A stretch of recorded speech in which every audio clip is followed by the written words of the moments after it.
पंजाब की धरती पर आता हूं तो अपनापन महसूस होता है। गुजरात का और पंजाब का खून का रिश्ता है।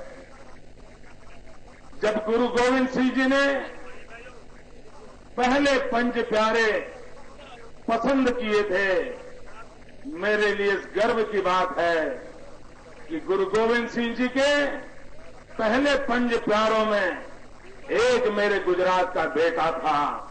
श्रद्धेय महक चंद जी थे जो बलिदान के लिए आगे आए थे और तब से लेकर के आज तक पंजाब के साथ मेरे गुजरात का खून का नाता रहा है, रक्त का रिश्ता रहा है। मेरे भाइयों बहनों, आज पूरा विश्व मातृ दिवस मना रहा है। विश्व में मदर डे मनाया जा रहा है। आज लुधियाना की धरती पर भारत माता को याद करके, भारत माता के लिए संकल्प कर करके, मां भारती के लिए बलिदान देना, त्याग करना, तपस्या करना, उसका संकल्प करने के लिए आडवाणी जी के नेतृत्व में हम सब इकट्ठे होकर के एक मातृ दिवस को मां भारती की सेवा के लिए मनाने का एक शुभ अवसर हमें उपलब्ध हुआ है। भाइयों बहनों, मैं आडवाणी जी का अभिनंदन करना चाहता हूं और आज मातृ दिवस पर मैं विशेष अभिनंदन करना चाहता हूं कि आडवाणी जी ने चुनावी घोषणा पत्र में मध्य प्रदेश के शिवराज सिंह चौहान की एक सफल योजना को देश में लागू करने का जिक्र किया है। हम जानते हैं, हमारा हरियाणा हो, हमारा पंजाब हो, उत्तर प्रदेश के कुछ इलाके हो, दिल्ली शहर हो या मुंबई या मेरा गुजरात जैसा राज्य हो, जहां पर जेंडर रेशियो में एक बहुत बड़ा संकट पैदा हुआ है। 1000 लड़के पैदा होते हैं, उसके सामने कहीं 700, कहीं 700, 750 लड़कियां पैदा होती हैं। मां के गर्भ में ही लड़कियों को मार देने का पाप चल रहा है।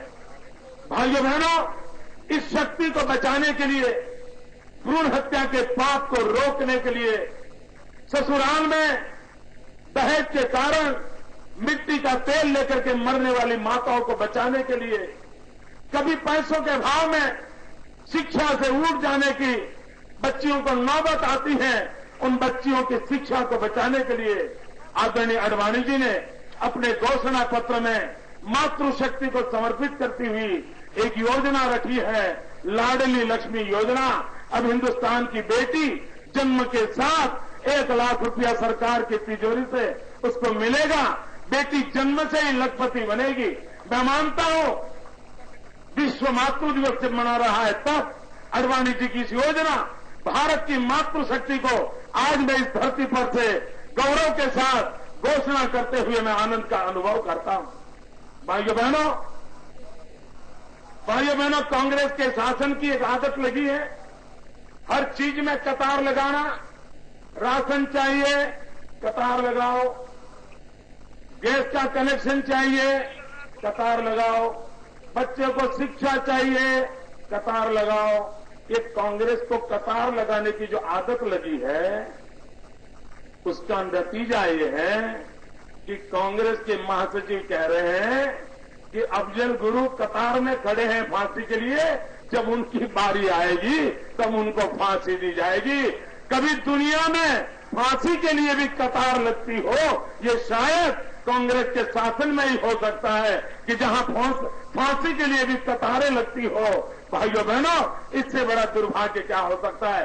लेकिन मैं कांग्रेस को पूछना चाहता हूं, मैं यूपीए को पूछना चाहता हूं, आप जो कतार की बात करते हैं, आप लोगों की आंख में धूल झोंक रहे हैं।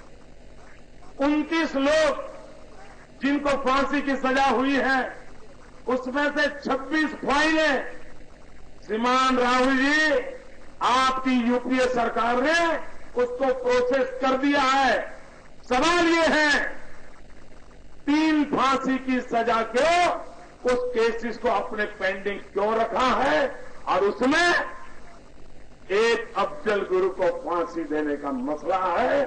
जिसको आपने पेंडिंग रखा है, दिल्ली की कांग्रेस सरकार और सेंट्रल की कांग्रेस सरकार, ये दोनों की वोट बैंक की राजनीति का ये नतीजा है कि अफजल गुरु की फांसी को लटकाया जा रहा है।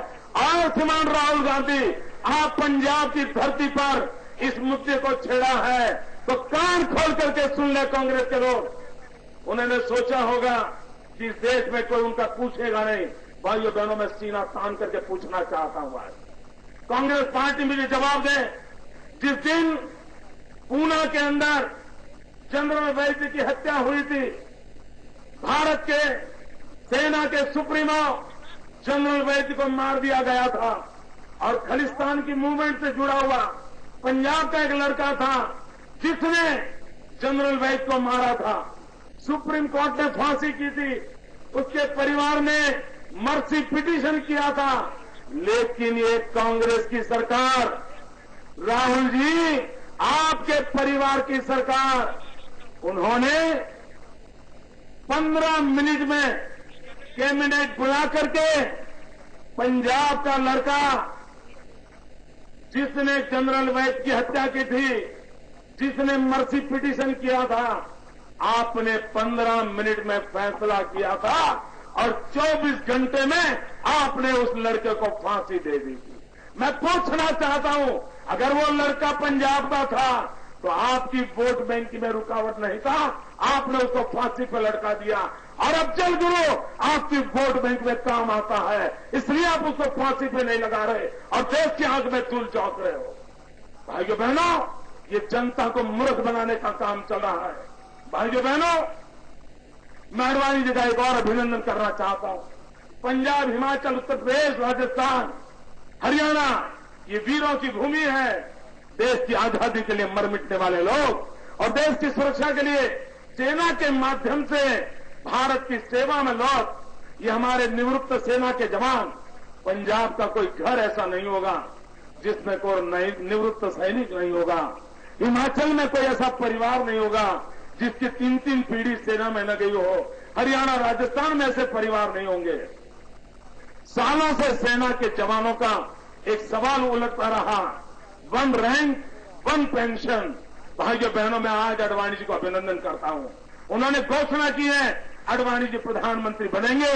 सेना के निवृत्त जवानों के लिए, सेना के जवानों के लिए 1 रैंक 1 पेंशन की बात को हम लागू करेंगे और लाखों परिवारों को देश की रक्षा करने का जो काम किया है उनका गौरव करने का अभियान करेंगे।